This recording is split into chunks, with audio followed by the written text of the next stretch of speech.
por el Día de los Derechos Humanos. Lógicamente las ONG fraternas que están aquí también muy bienvenidas. Y quisiera simplemente, antes de inaugurar esto, dejar sentado unos 2 o 3 conceptos de lo que significa este día, esta movilización que ha efectuado la Red Intersectorial por los Derechos y la Equidad aquí en Chimborazo, la RIDECH. Muestra efectivamente que esta red está viva, que está organizada, que está presente, que es un sector movilizante de la sociedad Chimborazo por los derechos humanos. Los derechos humanos tienen una data larga, es el reconocimiento de nosotros como especie humana, sea de donde provengamos, sea la raza que tengamos, la ideología que profesemos, la creencia que tengamos, el sexo al cual pertenezcamos. Efectivamente es ese reconocimiento de que la especie humana es una sola y que por solo ese hecho tiene derechos inherentes. Ya se decía en lo que significa la primera carta constitucional de una república en la época contemporánea, estamos hablando de 2 años antes de la Revolución Francesa, ya se constituía la Carta Constitucional de los Estados Unidos y comenzaba con una frase realmente importante que daba como mandatario de cualquier derecho al ser humano y decía: nosotros, el pueblo.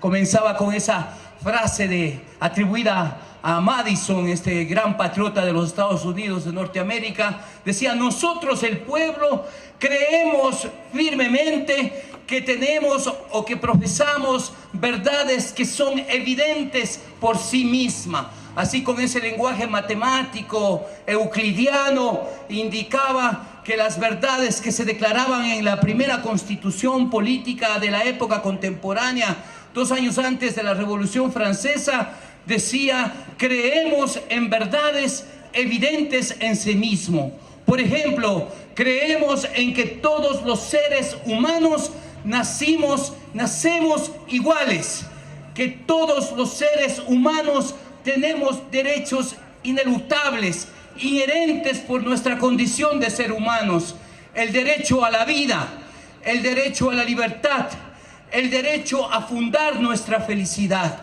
Y por eso es que los seres humanos organizamos gobierno que tienen su legitimidad cuando cumplen con esta finalidad de preservar los derechos de la igualdad, de la libertad, del bienestar generalizado para todos. La humanidad es ese todo que nos ha dado la vida. Por eso es que cuando decimos que cuando celebramos los derechos humanos, celebramos la igualdad de la especie humana y toda su diversidad, tenemos que hacer un compromiso firme, cotidiano, no solamente como funcionarios, no solamente como operadores sociales, como gestores de las organizaciones no gubernamentales, sino como ciudadanos y ciudadanas que estamos tratando de construirnos y reconstruirnos todos los días para hacer esa gran transformación que nos haga ver como equivalentes, como idénticos, como detentores de los mismos derechos, para la construcción de esa sociedad diversa, de esa sociedad de seres humanos equivalentes en derechos, de seres humanos equivalentes en obligaciones, de la sociedad del socialismo, del buen vivir. En buena hora que hoy estemos juntos por este gran propósito. Con esto dejo inaugurado esta celebración por los derechos humanos aquí en Chimborazo. La Constitución de la República determina y establece que el más alto deber del Estado es respetar y hacer respetar los derechos humanos.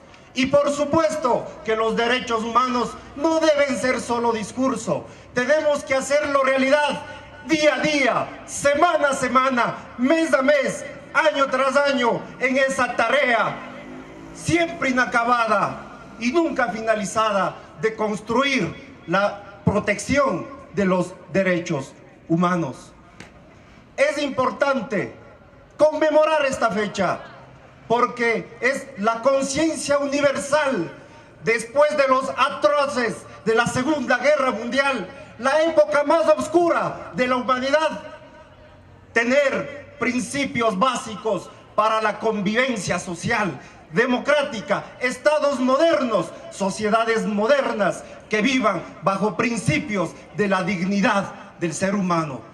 Estamos celebrando 65 años de la Declaración Universal de los Derechos Humanos. Estamos celebrando 65 años del triunfo de la dignidad del ser humano en contra de las corrientes totalitarias, fascistas, nazistas en el mundo. Estamos celebrando 65 años de todo un proceso de transformación. Nuestro país, por supuesto, no puede ni se ha quedado a la saga de estos procesos. Estamos caminando fuertemente. Somos de los países y el Estado que más instrumentos internacionales de derechos humanos ha firmado. Somos el Estado y el país que tiene la constitución más progresista del mundo, que recoge un sinnúmero de derechos. Ahora el reto es hacer realidad día a día esos derechos en función de la progresividad de los mismos.